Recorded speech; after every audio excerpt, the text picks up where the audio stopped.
Hey, what's going on everyone? My name's Nilan and welcome to my YouTube channel. So yeah, I decided to make a YouTube channel because essentially I like to talk, I like to chat about a whole bunch of stuff, and I'm looking forward to doing that on this platform. Throughout lockdown, I'd done alright. I wrote a TV comedy drama script that I'm really proud of, but I feel like I could be doing more. I think quite a lot of people have been very productive in lockdown, so that made me start to think, what else could I be doing? What else should I be doing? And yeah, the idea of coming up with a brand new creative outlet seemed like a good idea. And yeah, I spent the last 2 months thinking about whether I should do it, shouldn't do it. I was watching a lot of YouTube. I've watched more YouTube this year than I've ever watched before, mainly for fun, for entertainment's sake. But yeah, I learned a lot from it. And what a lot of YouTubers were saying was you just have to get started.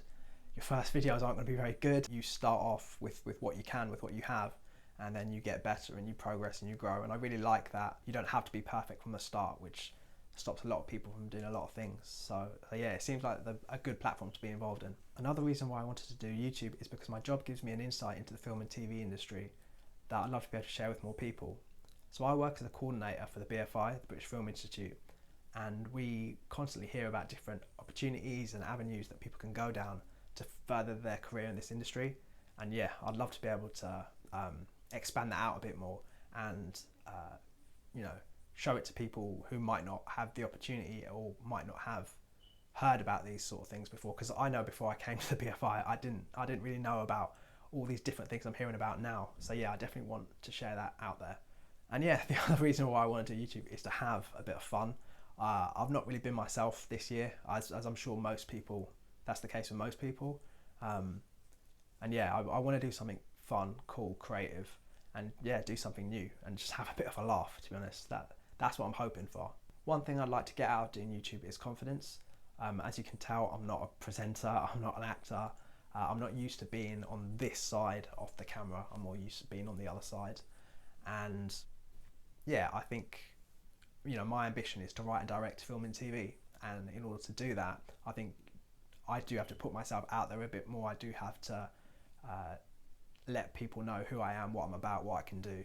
And I think by doing YouTube, it gives me a good platform to express who I am and why I do the things I do, why I tell the stories I tell. I also think the process of making YouTube videos will help a lot with my writing. I think it's a similar process, but with YouTube, you get to go one step further. So with writing, obviously you come up with the idea, you write it, you edit it in the redraft a couple of times, and then you start putting it out there. You see what people think of it. Then what you have to sort of hope is that someone sees something in the writing or in you as a writer, and then they might maybe take it further from there. Whereas with YouTube, I think you do all of that. So you come up with the idea, you make it, you put it out there, but also then you get feedback on it, and then you get to make more, and it's not necessarily dependent on somebody else saying, yeah, that was good, do more, or no, that wasn't good, don't do any more.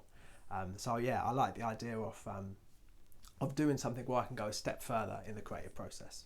I think in terms of the film and TV opportunities that I want to talk about, they're going to be in a section called Have You Heard About?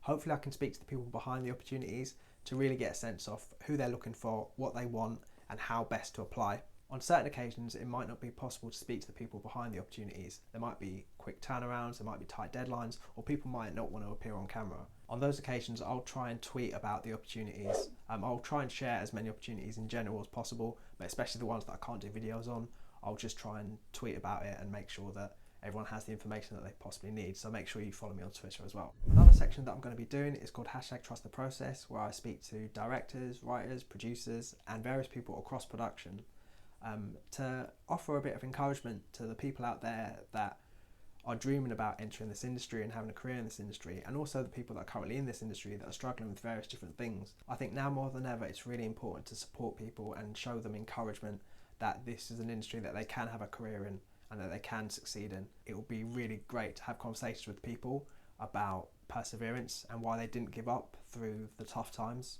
because I'm sure we've all had them. I know I have. So yeah, I'll be speaking to people about why they didn't give up in their journeys and why they persevered to get to where they are today. I've also got a segment called Writer's Corner, where I'll speak about all things writing, and especially about my own writing projects. Another segment I want to do is a segment called Director's Chair.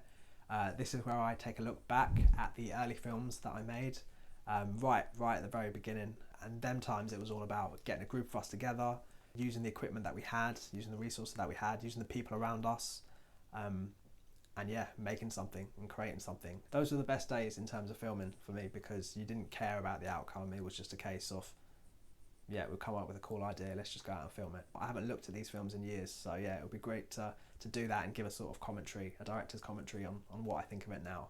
I also want to do a segment called Just My Thoughts, where I talk about anything and everything. So I can talk about film and TV stuff, but from a fan's perspective. Also, I'm a huge football fan, and I'm quite interested in doing some football content. I don't think I'd do previews, post-match analysis. You know, you got league games, cup games, European games, international games. There's a game every 3 days. I'm interested in doing sort of different stuff to do with football. When I was a kid, I was really interested in like designing and drawing football kits. So I think what would be quite cool would be to maybe do alternative third kits, like design them, colour them in. I think the third kit is where most teams go crazy in terms of the colour and design. So I think it would be really good to come up with like what I think would be a great alternative third kit for each Premier League team. So yeah, my next video is going to be how I got started in the film and TV industry. It's been a tough paper round. A lot has happened since then, but it would be really good to, you know, reminisce and look back at the start I had. And yeah, maybe give a bit of advice to those who are starting out today. So yeah, if you like the sound of that, if you've liked this video, feel free to like, comment and subscribe. And yeah, I'll see you guys later.